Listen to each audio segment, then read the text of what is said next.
Welcome to the शिक्षा सिद्धि study hub. मेरा नाम है शिवानी इसवाल। ये चैप्टर 3 कर रहे हैं बेटा, इंपॉर्टेंट चैप्टर है ये भी, ठीक है।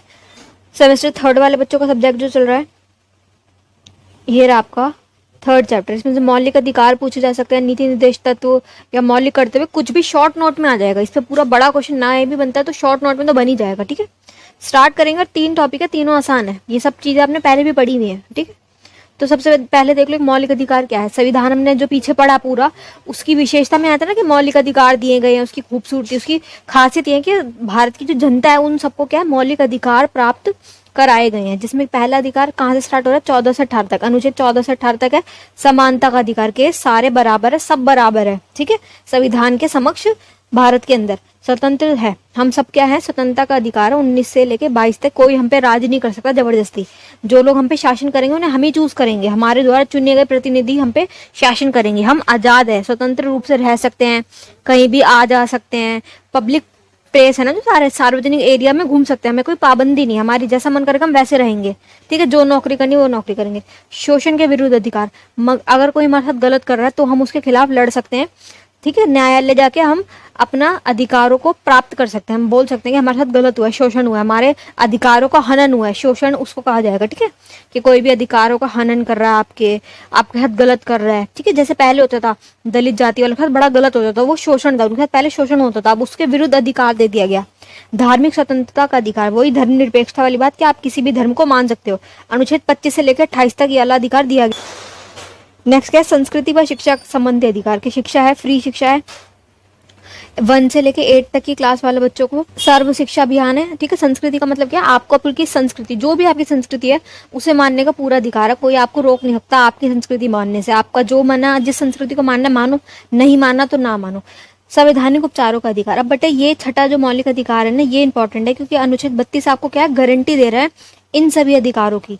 अगर इसमें से कोई भी अधिकार जो है खराब हो रहा है, आपका कोई हनन कर रहा है, आपका इन जो 5 अधिकार ऊपर के इनको कोई छीन रहा है, तो आपके पास एक अधिकार अनुच्छेद 32 के तहत अधिकार दिया गया है संवैधानिक उपचारों का अधिकार के। बाकी के 5 का हनन हो तो आप न्यायालय में जा सकते हैं अपने 5 अधिकारों के लिए कि हमारे साथ ये वाला गलत हुआ है, हमारे इस वाले अधिकार का उल्लंघन हुआ, ये हो कोई भी हो, तो ये इसकी रक्षा के लिए है कि ऊपर के जो 5 अधिकार उनकी रक्षा के लिए छठा अधिकार बनाया गया है, ठीक है।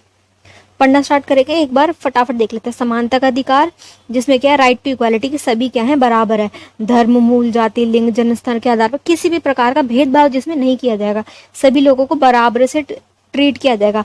अस्पष्टता का अंत होगा, पहले अस्पष्टता था ना बेटा, अस्पष्टता मतलब क्या, कोई किसी को छुएगा नहीं, छुआछूत वाली वो थी कि मतलब अगर कोई व्यक्ति निचली जाति का और उसने किसी पंडित जाति वाले को, जो ऊंची जाति वाले पहले वर्ण वाले उसको टच भी कर लिया, छू लिया, तो वो क्या हो जाएगा, अशुद्ध हो जाएगा, फिर उसे सजा मिलेगी, क्या कैसे क्यों टच किया, ये सब चीजें थी ना पहले।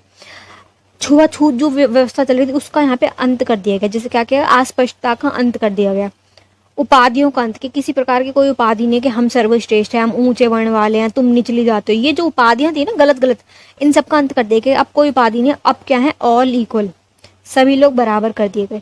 स्वतंत्रता का अधिकार में क्या रहा, राइट टू फ्रीडम, क्या आप लोग क्या है, स्वतंत्र हो, आप क्या इकट्ठे हो सकते हो, अपना संघ बना सकते हो, अपना ग्रुप बना सकते हो, यूनियन बना सकते हो, बात कर सकते हो, स्वतंत्र रूप से घूम सकते हो देश के अंदर, कहाँ कहाँ पे, सार्वजनिक क्षेत्रों में। अपराधों के लिए दोष सिद्धांत के संबंध में संरक्षण के, किसी प्रकार का आपके ऊपर ये नहीं है कि झूठा आरोप लगा दिया कि आप अपराधी और आपको पकड़ के जेल में डाल दिया, ऐसा नहीं किया जाएगा।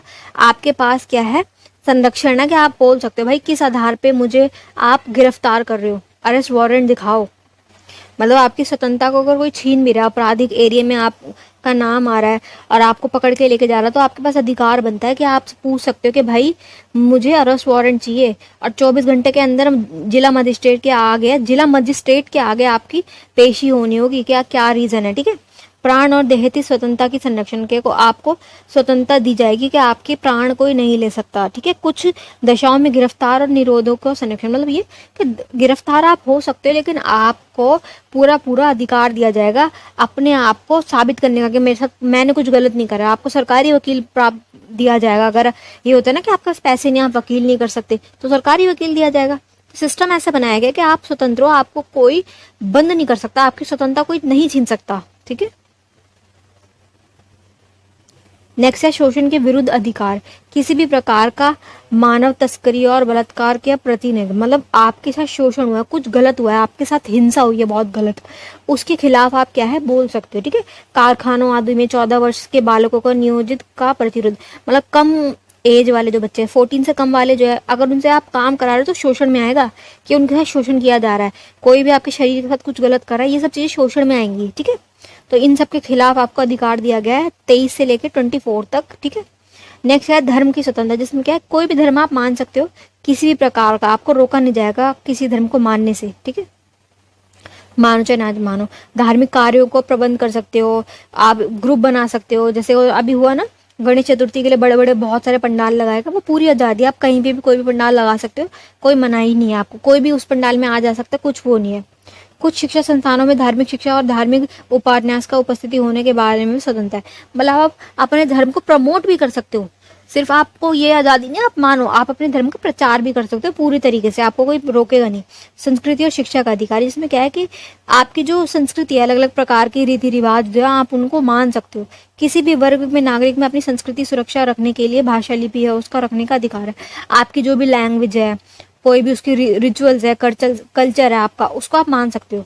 अल्पसंख्यक वर्गों के हितों की संरक्षण, अल्पसंख्यक जो कम संख्या वाले लोग हैं, उनकी अलग जाति है, उनका अलग कल्चर है, तो उसको आप संरक्षित रख सकते हो, कोई छीनेगा नहीं आपसे। शिक्षण संस्थानों की स्थापना, प्रशासन और उसके अल्पसंख्यक वर्गों का अधिकार, शिक्षा के संस्थान में गवर्नमेंट स्कूल वगैरह उनकी संस्था में बनाया गया, उन संस्थाओं को बनाया गया जिससे क्या बच्चों को शिक्षा मिलेगी, शिक्षा संबंधी अधिकार दिए जाएंगे। अभी बेटा जो छठा आपका मौलिक अधिकार है संवैधानिक उपचारों का अधिकार, ये वो है, इसमें क्या है आपके 5 अधिकार जो है उसमें से किसी के साथ भी कुछ गलत हुआ है, 5 में से किसी एक का भी हनन हुआ है, तो आपने सुप्रीम कोर्ट जा सकते हो, डायरेक्ट सुप्रीम कोर्ट में जाके अपने अधिकारों को लागू करवा सकते हो, ठीक है। और सुप्रीम कोर्ट क्या करेगा, ये सारी चीजें कर सकता है सुप्रीम कोर्ट, उसके पास ये पावर है, जिसमें क्या रहा है पहला बंदी प्रत्यक्षीकरण, ठीक है, परमादेश के आदेश दे देगा वो फटाफट, निर्देश निषेध कर देगा, अधिकार परीक्षा कर देगा, रिट जारी कर सकता है, ठीक है। इसको एक एक करके पढ़ लेते हैं, ये इंपॉर्टेंट है, ये आगे भी आएगा आपका, इसको समझ लीजिए एक बार। बंदी प्रत्यक्षीकरण द्वारा किसी भी गिरफ्तार व्यक्ति को न्यायालय के सामने प्रस्तुत किए जाने का आदेश दिया जा सकता है। मान लो आपको स्वतंत्रता का अधिकार छीन लिया, आपसे झूठा आरोप लगा, आपको गिरफ्तार कर लिया गया, आपने किया नहीं कुछ गलत लेकिन कर लिया, तो क्या न्यायालय में जाके आप बोल सकते हो कि भाई मेरे साथ ये वाला अनन हुआ है, तो ये बंदी प्रत्यक्षीकरण कर देगा और आपको पूरा अधिकार है, न्यायालय में उपस्थित किया जाएगा और आप वहां पे अपनी बात रख सकते हो कि भाई मेरे को जबरदस्ती गिरफ्तार किया गया। यदि गिरफ्तारी का तरीका और कारण गैर कानूनी होगा, जबरदस्ती अगर आपके साथ कुछ भी किया गया है जबरदस्ती, तो फिर क्या होगा, आपको छोड़ दिया जाएगा, न्यायालय आपके व्यक्ति को छोड़ने का आदेश दे देगा, ठीक है। अगर कोई झूठा आरोप लगा और आपके साथ गलत हुआ, स्वतंत्रता का जो आपका अधिकार है उसका हनन किया गया जानबूझ के, तो ये किया जाएगा। नेक्स्ट क्या है, परमादेश। परमादेश क्या होता है बेटा, ऐसा आदेश दे देगा सुप्रीम कोर्ट जिसको सबको मानना पड़ेगा।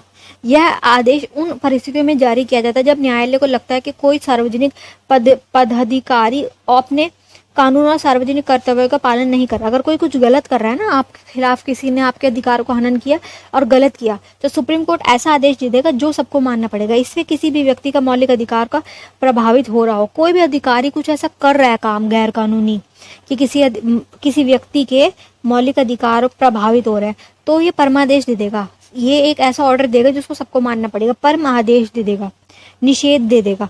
जब कोई निचली अदालत अपने अधिकार क्षेत्र में अतिक्रमण कर किसी मुकदमे को सुनवाई करती है, तो ऊपरी अदालत उसे ऐसा करने से रोक सकती है, निषेध या प्रतिषेध लेख कर किया जा सकता है। मतलब ये निचली अदालत ही कुछ गलत कर रही है, ऐसा ऑर्डर दे दिया, ऐसा जजमेंट दे दिया जो किसी के अधिकारों के खिलाफ है, तो सुप्रीम कोर्ट उसे मना कर देगी, उसे क्या करेगी, मानने से इनकार कर देगी। सुप्रीम कोर्ट उस केस को अपने हाथ में ले सकती है, उसके पास इतनी पावर है, ठीक है। जिसे क्या कहा जाएगा, निषेध, कि जो तुम कर रहे हो गलत है, हम करेंगे डिसीजन। अधिकार प्रेष्ठा, ठीक है, इसमें क्या है कि जब न्यायालय को लगता है कि कोई व्यक्ति ऐसे पद पर नियुक्त हो गया है जिसे उसका कानूनी अधिकार नहीं है, मतलब कोई गलत तरीके से किसी पद पे चला गया, तब न्यायालय अधिकार प्रेक्षा आदेश जारी करके उस व्यक्ति को उस पद से हटा सकता है। कुछ गलत करके व्यक्ति किसी गलत पद पे गया है और जिससे लोगों का अधिकारों के हनन हो रहा है, तो ये कर देगा न्यायालय, ठीक है। उत्प्रेक्षण रिट जारी करवा सकते हैं। रिट क्या होता है बेटा, जब कोई निचली अदालत है या सरकारी अधिकारी बिना अधिकार के कोई कार्य करता है, तो न्यायालय उस पर समक्ष विचारधारा मामले में उसको लेकर उत्प्रेक्ष द्वारा उस पर अदालत या समक्ष अधिकार को हस्तांतरित कर देता है। मतलब कोई भी गलत डिसीजन अगर लिया गया ना, व्यक्ति के अधिकारों के खिलाफ चला गया वो डिसीजन, गलत हुआ उस व्यक्ति के साथ, तो न्यायालय सुप्रीम कोर्ट क्या है, रिट जारी करके उसके उस अधिकार की सुरक्षा करेगा। ये है बेटा आपका अनुच्छेद 32 अनुच्छेद है ये आपका, जो कि क्या है आपका छठा मौलिक अधिकार। और इसका काम क्या है, मेन काम बाकी के ऊपर के जो 5 मौलिक अधिकार है ना उनकी रक्षा करना। ठीक है, ये है। अब नेक्स्ट आगे नया टॉपिक कर रहे हैं, राज्य के नीति निर्देश तत्व। 36 से लेके 51 तक आते हैं ये। और ये है क्या बेटा, राज्य आपकी जो सरकार है ना उसको ये क्या है, एक डायरेक्शन देते हैं। इनका काम क्या है, राज्य को समझाना और बताना कि तुम्हें कैसे काम करना है। ठीक है बेटा, कि एक कल्याणकारी राज्य कैसे बनाया जा सकता है। ठीक है, ये तो ये क्या, राज्य में नीति निर्देश तत्व जो कि लोकतांत्रिक संवैधानिक विकास के नवीनतम तत्व है, न्यू है ये सर्वप्रथम आयरलैंड के संविधान में लागू किए गए थे। आयरलैंड के संविधान से हमने ये वाली चीज ली है। ठीक है, वे तत्व हैं जो संविधान के विकास के साथ साथ विकासपूर्ण होते हैं। इसके तत्वों को कार्य और लोक कल्याण और राज्य वेलफेयर के लिए स्थापना की जाती है। इसका मेन काम क्या बेटा, लोक कल्याण, जनता के कल्याण के लिए ये काम करेंगे। ठीक है, संविधान के भाग 4 में लिखे गए हैं ये। और इनका मेन काम क्या, सरकार को डायरेक्शन देना कि तुम्हें क्या काम कैसे करना है, सही तरीके से काम करो, एक मार्गदर्शन दिखाना। नीति निर्देश तत्व डीपीएसपी जिसे कहा जाता है के संदर्भ में राज्य की परिभाषा है। इसमें राज्य को वह अर्थ पे जो भाग 3 में अनुच्छेद 36, मतलब ये यहाँ से स्टार्ट करें, अनुच्छेद 36 से लेके 51 तक जाएगा ये जो हम अब पढ़ेंगे। ठीक है, 36 से स्टार्ट कर रहे हैं, सारे एक एक पढ़ने हैं। आप इसके नंबर लिख लीजिए और इसमें मेन बात क्या है वो लिख लीजिए, बाकी आप आगे खुद से लिख सकते हैं। पहला 36 में क्या लिखा है, राज्य की परिभाषा का वर्णन किया गया, राज्य है क्या। इस भाग में अंतरराष्ट्रीय तत्वों का लागू होना बताया गया। ठीक है, मतलब कि राज्य क्या है, सिर्फ उसमें परिभाषा बताई गई 36 में। 37 में क्या है, अनिवार्य है कि ये न्यायालय द्वारा अपर्यावरणशील है। इस भाग में अंतर्विष्ट तत्वों को जो जो इसमें आएगा ना उसको लागू होना अनिवार्य है, वो चीजें होंगी, न्यायालय से पलट नहीं सकता, अपरिवर्तनीय है, न्यायालय उन्हें चेंज नहीं कर सकता। ये बातें फिक्स है कि आपको लोगों का विकास करना है, लोगों के भलाई के लिए काम कर रहा है, जन कल्याण राज्य बनाना है, जनता का कल्याण, ये सब चीजें फिक्स्ड है, आप उसे चेंज नहीं कर सकते। ठीक है, राज्य लोक कल्याण की अभिव्यक्ति के लिए सामाजिक व्यवस्था बनाएगा, ये तो फिक्स है। राज्य का काम क्या है, लोक कल्याण के लिए एक ऐसा समाज बनाना जिसमें सबका विकास हो। राज्य भौतिक और अभौतिक संसाधनों को संदेह को रोकेगा, मतलब कि भौतिक और अभौतिक संसाधनों को कोई भी इकट्ठा ना करे, उसको दुरुपयोग ना करे, उसको रोकेगा। राज्य महिलाओं और बालकों और पुरुषों को सभी की अवस्था को ध्यान रखेगा। ठीक है, ये बेटा ऐसे लिखे हुए, ये इसके साथ है, ये इसके साथ है, ऐसे कि राज्य क्या करेगा, महिलाओं बच्चों के लिए कार्य करेगा। 39 काम में क्या है, सामान्य न्याय होगा, निशुल्क विविध समन्वय ग्राम पंचायतों का संगठन होगा, ग्राम पंचायत बनाई जाएंगी, निशुल्क होगी, सामान्य न्याय होगा। कुछ दशाओं में काम, शिक्षा, लोक सहायता पाने का अधिकार भी प्राप्त होगा लोगों को। 41 में क्या आ रहा है, शैक्षणिक दृष्टि से पिछड़े वर्गों को विशेष सुविधाएं दी जाएंगी, ये आ गया। 42 में क्या आ रहा है, काम की न्याय संगत मनोवृत्ति दशाएं होंगी, काम का वर्क प्लेस आपका अच्छा दिया जाएगा। कार्यक्रम के लिए निर्वाहित मजदूरी आदि सहायक मजदूरी स्थापन में होगी, संशोधन इसमें लिखा है। कार्य के लिए जो सैलरी होगी ना फिक्स्ड होगी, कि इससे कम नहीं दी जा सकती, इतनी तो देनी ही होगी। 44 में क्या व्यवस्था बनाई जाएगी, बालकों को निःशुल्क और निःशुल्क शिक्षा दी जाएगी। जो छोटे बच्चे हैं ना बालक 1 to 8 क्लास वाले, सर्व शिक्षा अभियान के तहत उनको फ्री शिक्षा दी जाएगी। अनुसूचित जाति जनजातियों के लिए और अन्य दुर्बल वर्गों के लिए शिक्षा के लिए संबंधित हितों के अभिप्राय होंगे, मतलब ये SC ST वालों को रिजर्वेशन दी जाएगी पढ़ाई के एरिया में, हर जगह पे उन्हें पैसे भी दिए जाएंगे, छात्रवृत्तियां मतलब स्कॉलरशिप वगैरह भी दी जाएंगे, उनको उठाया जाएगा, उनके पास शिक्षा कम है तो उनको शिक्षा के लिए उनके लिए कार्य किए जाएंगे। ठीक है, पोषण आहार, स्वस्थ जीवन और स्तर को ऊंचा करने ठीक तथा लोक सेवा के सुधार करने के लिए राज्य का कर्तव्य होगा। मतलब एक स्वस्थ जीवन हो, हेल्थ स्टाइल उनका बेस्ट हो, ठीक है, उनके जीवन का स्तर ऊंचा उठाने के लिए कार्य किया जाएगा, लोक स्वास्थ्य को सुधारा जाएगा। कृषि व पशुपालन का संगठन बनाने की आजादी होगी, पर्यावरण की रक्षा के लिए कार्य किया जाएगा, आपके जो ये हमारा एनवायरनमेंट है इसे बचाया जाएगा। राष्ट्रीय महत्व के स्थानों को वस्तुओं को संरक्षण किया जाएगा, जो आपकी जैसे इंडिया गेट हो गया, क्या है और राष्ट्र का महान चीजें हैं, आपका ताजमहल हो गया जो 7 वंडर्स में आ रहा है, इन सब चीजों को, जो भी चीजें हमारी धरोहर है ना उनको संरक्षित करके रखा जाएगा। कार्यपालिका और न्यायपालिका प्रतिकरण, मतलब ये दोनों एक दूसरे के काम में इंटरफेयर नहीं करेंगे। अंतर्राष्ट्रीय शांति और सुरक्षा के लिए काम किया जाएगा, अंतर्राष्ट्रीय मतलब पीस हो। ये सारी बेटा वो बातें हैं 36 से लेके अनुच्छेद 36 से 51 तक जो बताई गई है, वो जो राज्य को आपकी सरकार कैसे काम करेगी वो बता रही है। मतलब एक तरीके से एडवाइस कर रही है, एडवाइस दे रही है कि कैसे आपको काम करना है। अब क्या बेटा, इनमें डिफरेंस देखना हमें, राज्य के नीति निर्देश तत्व और मौलिक अधिकारों में डिफरेंस क्या है। ठीक है, ये पेपर में आ सकता है कि अंतर क्या है, इसको पढ़ेंगे। देखो अंतर क्या है, इसमें संयुक्त राज्य अमेरिका से संविधान से लिया गया है और ये कहाँ है, आयरलैंड के संविधान से लिया गया है। इसका वर्णन इस भाग 3 से लेके अनुच्छेद 12 से 35 तक है और ये क्या भाग 4 में है 36 से लेके 51 तक अनुच्छेद। इसमें भारतीयों के अधिकारों को पात्र कहा जाता है। इसको भारत के अधिकार है, भारत का अधिकार का पात्र कहा जाता है, भारत में जो अधिकार मिलते हैं उसे कहा जाता है। भारत के संविधान में कल्याणकारी राज्य का संकल्प और समावेश राज्य नीति का निर्देश का किया जाता है। इसमें अधिकार नहीं है, ये बता रहे हैं राज्य को कि कैसे आपको कल्याणकारी राज्य बनाना है, कैसे काम करना है। ठीक है, ये है इसमें। अब ये क्या है, यह सरकार के महत्व को घटाता है, पर सरकार ओवर पावर ना हो, व्यक्ति के पास अधिकार है। ये सरकार के अधिकार को बढ़ाता है, सरकार के पास क्या क्या पावर है उसको बढ़ा रहा है कि तुम्हें क्या क्या करना है। यह अधिकार नागरिकों को स्वयं प्राप्त हो जाता है, यह अधिकार नागरिकों को मिलते हैं। यह राज्य सरकार द्वारा लागू करने के बाद ही नागरिकों को प्राप्त होते हैं। ये सब जो इसमें चीजें लिखी है ना, पर्यावरण की रक्षा, बच्चों को फ्री में पढ़ाना, शिक्षा देना, ये सब चीजें सरकार जब लागू करेगी उसके बाद मिलेगा। इसे लागू करने के लिए न्यायालय की शरण ले सकते हैं। जो ये आपके मौलिक अधिकार है ना, उसको अगर आप हनन हो रहा है उसका, तो आप न्यायालय जा सकते हो। उसको लागू कराने के लिए न्यायालय की शरण में जा सकते हो कि हमारे साथ गलत हुआ, आप हमें न्याय दिलाओ। दूसरी तरफ इसको लागू कराने के लिए न्यायालय कुछ नहीं कर सकता।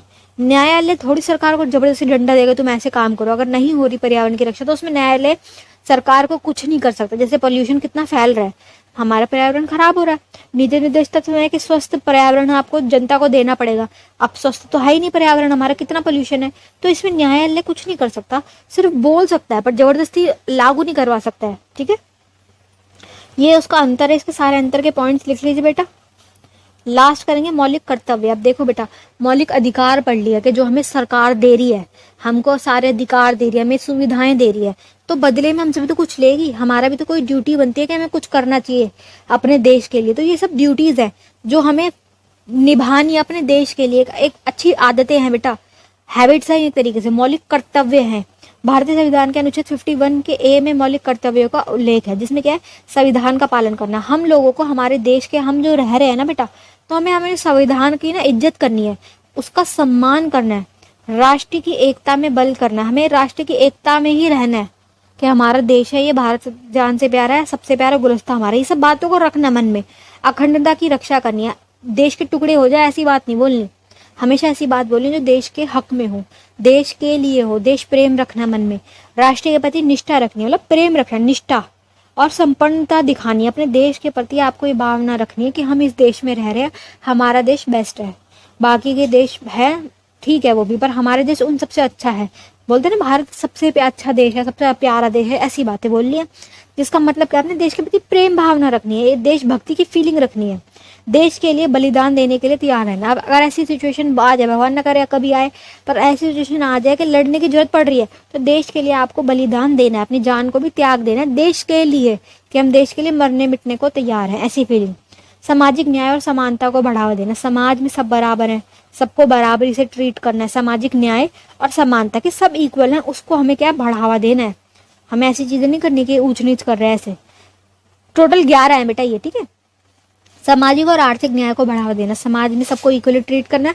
आर्थिक न्याय के सबको बराबर के अवसर देने हैं और उनको भी कमाने अवसर देना है। स्वच्छता और स्वास्थ्य का ध्यान रखना, बेटा देखो हमें सफाई का ध्यान रखना है। ये नहीं कि आपने कुछ खाया पिया रोड पे फेंक दिया, चिप्स का पैकेट खाया, चिप्स का पैकेट उड़ा दिया फिर, ठीक है, ये सब नहीं करना बेटा।